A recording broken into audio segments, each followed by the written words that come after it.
विपक्षी पार्टी के नेताओं के घर और दफ्तरों में ईडी की कार्रवाई, कहीं ये राजनीतिक षड्यंत्र तो नहीं।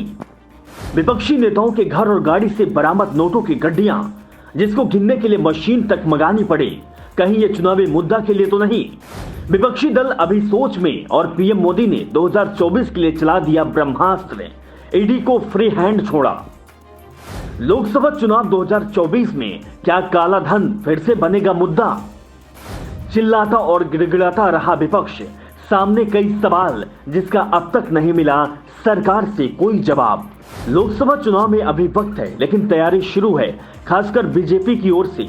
विपक्ष के सामने वही सवाल है जो पिछले लोकसभा चुनाव के समय था।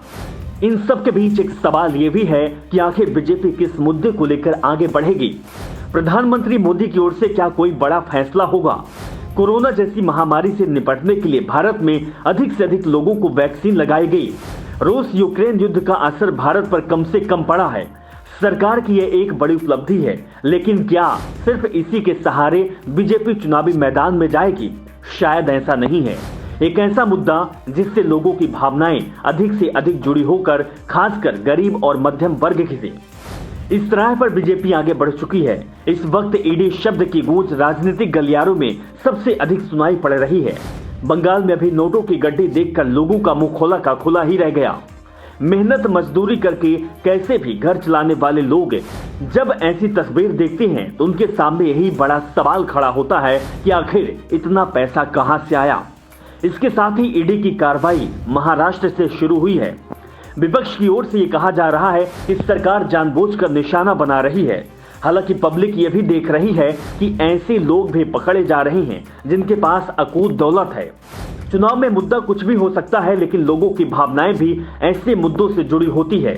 जिस प्रकार एक के बाद एक छापेमारी हो रही है, उससे इस बात के संकेत तो मिल रहे हैं कि आने वाले वक्त में ये चुनावी मुद्दा जरूर बनेगा।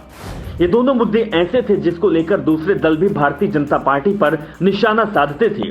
हालांकि अब ये मुद्दा नहीं रहा और वर्षों पुरानी मांग पूरी हुई और बीजेपी ने भी अपना वादा पूरा किया। 2024 से पहले संभव है कि राम मंदिर में दर्शन शुरू हो जाएं। जैसे ये मांग पूरी हुई, उसके बाद अपेक्षाएं भी बढ़ी है। एक ऐसा मुद्दा भी जिसमें कार्यकर्ताओं में उत्साह और आम जनता में लगे कि सरकार कुछ बड़ा कर रही है। दिल्ली हो, बंगाल हो, महाराष्ट्र, इन सब जगहों पर ईडी की पूछताछ और कार्रवाई हो रही है।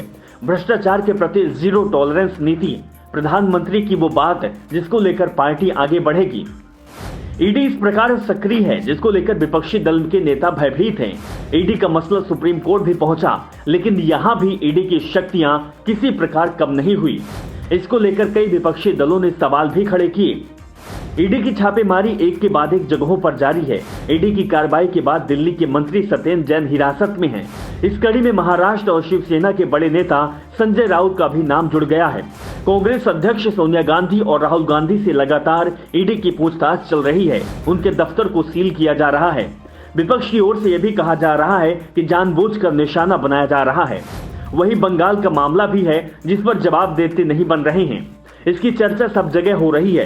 टीएमसी के मंत्री पार्थ चटर्जी और उनकी सहयोगी अर्पिता मुखर्जी के साथ नोटों के बंडल की चर्चा पूरे देश में है। ऐसा लगता है कि सरकार काले धन पर तेजी से चोट करने पर फिर जोर दे रही है। काला धन भारत के मेहनती और संघर्षरत मध्यम और निम्न आर्थिक वर्गों को परेशान करता रहा है। नरेंद्र मोदी के प्रधानमंत्री बनने के बाद भ्रष्टाचार पर चोट हुई है, लेकिन ये खत्म नहीं हुआ है। भाई भतीजावाद पर बीजेपी चोट करती रहती है, लेकिन इससे जुड़े भ्रष्टाचार को लेकर हमला और तेज करने की तैयारी है। चोट गलत तरीके से कमाए गए धन को लेकर है। कोई कितना भी बड़ा और रसूख वाला क्यों ना हो, किसी को भी नहीं छोड़ेगी। इसी वाली नीति पर सरकार आगे बढ़ रही है और चुनाव में भी इसका रंग जरूर दिखाई देगा।